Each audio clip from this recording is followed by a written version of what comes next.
Gente, se você gosta de documentários true crime como eu, a Netflix abre 2024 com um documentário que vai explodir a sua cabeça. Amante, Stalker e Mortal. Os casos mais estranhos e imprevisíveis que eu já investiguei. Os promotores afirmam que foi um triângulo amoroso mortal. Eu tava recomeçando e tava solteiro. Tava decidido a aproveitar. Desde o nosso primeiro encontro, eu deixei bem claro que eu não queria um relacionamento sério. Ela disse que era só diversão e era isso que eu queria. É, perfeito. Eu fiquei em choque. As mensagens começaram devagar e depois pioraram. A sugestão era que se ela não podia ficar com ele, ninguém ficaria. Eu tava prestes a ter um colapso nervoso. Pensei que já tinha visto de tudo, mas nunca tinha visto nada parecido. Sejam muito bem-vindos a mais um vídeo do canal Primeira Impressão, e aqui você vai encontrar reviews de filmes e seriados que eu tenho certeza que são títulos que você também gosta. E eu te convido a se inscrever no meu canal com o sino ativado para você não perder os próximos vídeos e postagens, também para você conhecer as minhas playlists com resenhas com e sem spoiler que foram feitos com muito carinho para vocês. Por isso eu já peço agora e também já agradeço para você não esquecer depois, porque a gente vai embarcar aí nessa história perturbadora e real de um triângulo amoroso digital que se tornou mortal. Até rimou, né, gente? Este vídeo vai ter a primeira parte sem spoiler e depois um resumo com a minha primeira impressão com spoiler. Eu aviso tudo certinho. Então vamos à sinopse da Netflix. O mecânico entra em um aplicativo de relacionamentos pela primeira vez e conhece uma mulher que leva sua obsessão amorosa a um nível extremo e fatal. Bem, gente, este é um documentário filme de aproximadamente 1h e 30 minutos, mas passa rápido, não é série. Quando eu assisti, eu tava com muito sono, muito cansada, e eu acabei sem entender algumas coisas no final. Mas aí eu me informei para me esclarecer, e aí nos comentários sobre a série eu soube que muita gente, mesmo prestando atenção, também não tinha entendido. Aí eu vi uma entrevista do diretor e ele disse que fez isso de propósito. Ele queria que a gente experimentasse um pouco da confusão mental que todo mundo que viveu essa história passou, né? Dirigido por Sam Robinson, que ele fez o documentário Nova York contra a Máfia de 2020 e tem na Netflix, o documentário aprofunda o caso surpreendente apresentando entrevistas com os envolvidos, incluindo membros e autoridades. E se aprofunda na história perturbadora de um triângulo amoroso digital que se tornou mortal. Então, falando sobre o tipo de narrativa deste documentário, ele é tipo filme, mas sem atores. Os atores, por assim dizer, são as próprias pessoas da vida real. E ele me lembrou muito a narrativa de outro documentário, o Pai Nosso, né? Com interrogação no final. Eu particularmente eu não gosto desse tipo de narrativa. Eu acho que fica parecendo mais ficção do que uma história real. Mas esse é o meu gosto pessoal. Mas no caso deste documentário, que poderia até ser dividido e arrastado em capítulos, mas eles decidiram fazer em filme, assim acabou deixando mais dinâmico e muito bom. É muito bem feito, tem muita informação e material real, como fotos, vídeos e depoimentos da época. E apesar deste tom de narrativa de filme, os envolvidos meio que atuando, não pareceu artificial o que eles eram atores e não as pessoas que tiveram envolvimento real no caso. Eu já vi outros documentários true crime que as pessoas envolvidas pareciam atores, tudo muito cenário, muita maquiagem, então não dá aquela veracidade pro sofrimento real e fica mais parecendo um sofrimento fingido.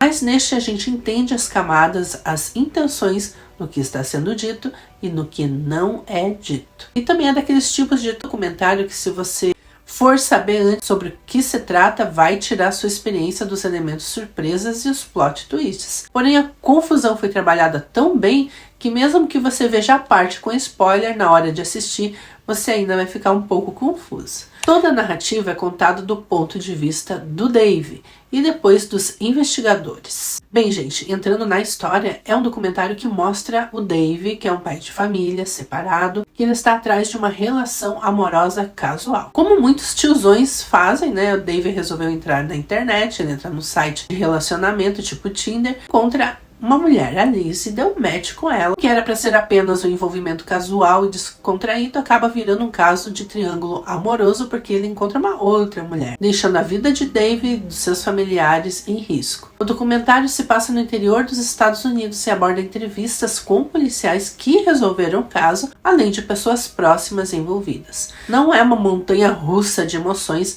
mas tem um plot twist enorme que você manda a terra parar que você vai querer descer. É uma história inteligente, bem contada, assustadora e misteriosa. Há uma abundância de contribuições das pessoas envolvidas na tentativa de desvendar este caso. Eles são simpáticas e interessantes de acompanhar, com destaque para o gênio da tecnologia, o Tony Cava, que ajuda a juntar as peças. Bem, gente, vamos então à minha primeira impressão com spoiler depois da vinheta do spoiler. Tudo começa em 2012 com o pai de família Dave Kroupa, mecânico de automóveis em Omaha, Nebraska, Estados Unidos, se recuperava de um rompimento de seu relacionamento, onde ele tinha 2 filhos. Ele está com 35 anos e, como todo pai de família, quando se separa, não tem muitos contatos, com solteiras ou disponíveis, ele vai para um aplicativo de namoro na internet, parecido com o Tinder, e ele conhece Liz Goliar. Ela gosta de boliche, gosta de apontar o dedo para as câmeras de vídeo, conforme as imagens do arquivo, e ele diz que deixou claro que ele não queria um namoro sério, e eles estavam ficando sem compromisso, mesmo ela não saindo da casa dele praticamente.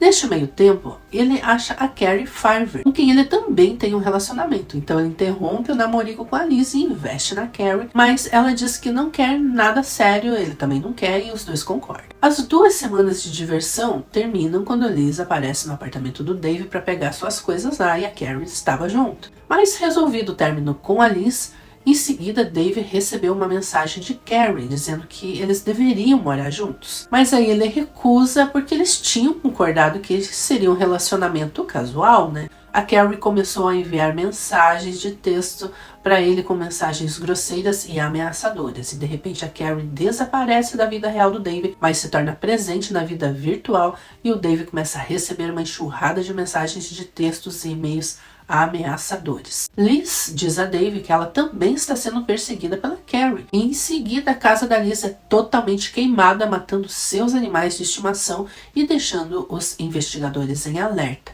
Mas ninguém descobre nada. A mãe de Carrie para de receber notícias dela, mas como ela tomava remédios controlados e eles não tinham um relacionamento tão próximo, a polícia achou que ela estava só escondida. As mensagens eram perturbadoras e ela ficava stalkeando o cara e a Liz por anos. O Dave saía com os filhos ou a trabalho e logo vinha uma mensagem dizendo onde ele estava. Ele chegou a mudar de cidade e aí passou 1 ano solitário e ele entra de novo num aplicativo de namoro e deu match com uma mulher. E quando ele quis marcar um encontro numa mensagem, ela revela que na verdade era Carrie, usando um perfil falso. Gente, já pensou o dedo podre para a mulher que esse homem tem? Outros personagens logo entram em cena e assumem o caso, incluindo Jim Dodge, Ryan Avis e Tony Cava, que é um trio de policiais de Iowa. O técnico em TI conseguiu rastrear as milhares de mensagens e filtrando chegou no endereço. Mas quando foram ver, era de um funcionário dele. Aí eles investigaram, interrogaram esse funcionário que dizia que não sabia de nada e perguntaram se ele tinha alguém ali que tinha acesso à casa dele, e ele disse que ele tinha uma namorada e que passou a viver com ele depois que a sua casa pegou fogo. E é aí que tá a grande reviravolta. E era quem, minha gente? Era a Liz. Durante a investigação, fotos do carro de Carrie foram encontradas no celular da Liz e descobriu que a Liz criou contas e e-mails falsos em nome da Carrie, enviando mensagens ameaçadoras. Mas seria difícil fazer a Liz confessar, mas com muita sagacidade os detetives exploraram o ciúme da Liz e obtiveram um e-mail que detalhava o assassinato de Carrie em seu próprio carro. Um mandato de busca em casa resultou na recuperação de pertences da Carrie. Dave entregou um tablet com imagens deletadas que foram recuperadas e eram fotos perturbadoras, incluindo partes do corpo em decomposição com a tatuagem idêntica à da Carrie. Liz foi acusada de homicídio em 1º grau em dezembro de 2016 e condenada em agosto de 2017 à prisão perpétua. Acredita-se que ela tenha queimado os restos da Carrie para eliminar as evidências. Gente, uma loucura, né? Um caso de stalker nível hard. Mas mesmo com toda a revelação, a gente ainda fica confuso, demora um pouco para assimilar. E também aí mais um caso que, se as primeiras investigações tivessem investigado direito, não teríamos demorado tanto para desvendar, né? Mas aparecem pessoas com boa vontade aí que trazem justiça nesse caso tão bizarro, onde o mais importante era limpar o nome da Carrie, que foi vítima de tudo isso. Na questão técnica sobre este documentário, os elementos mais dramáticos do filme incluem referências visuais aos filmes de terror japoneses. Gente, o documentário tem até trilha sonora de suspenses e também várias reconstituições ensinadas pelo próprio Dave e outros envolvidos. É justamente dessa parte que eu não gosto desse tipo de narrativa. E não só por isso, mas também a comunidade jornalística também tem um grande debate sobre este assunto, fazer com que as pessoas revivam aquele terror, né, dentro de um documentário. Este documentário é um verdadeiro pesadelo de namoro online, mas que foi muito bem contada, e mesmo eu não gostando do tipo de narrativa que o diretor decidiu fazer, é uma história com muito mistério e com um desfecho inesperado, e muito bem feito. Mesmo para os melhores Sherlock Holmes dos sofás, eles vão ficar ali nas dúvidas. Gente, se vocês já assistiram o documentário, fala pra mim a sua primeira impressão. Eu espero que vocês tenham gostado desse vídeo. Curta esse vídeo pra me ajudar aqui na plataforma do YouTube, compartilhe. E muito obrigada por ter assistido até aqui. Fiquem com Deus e até o próximo vídeo.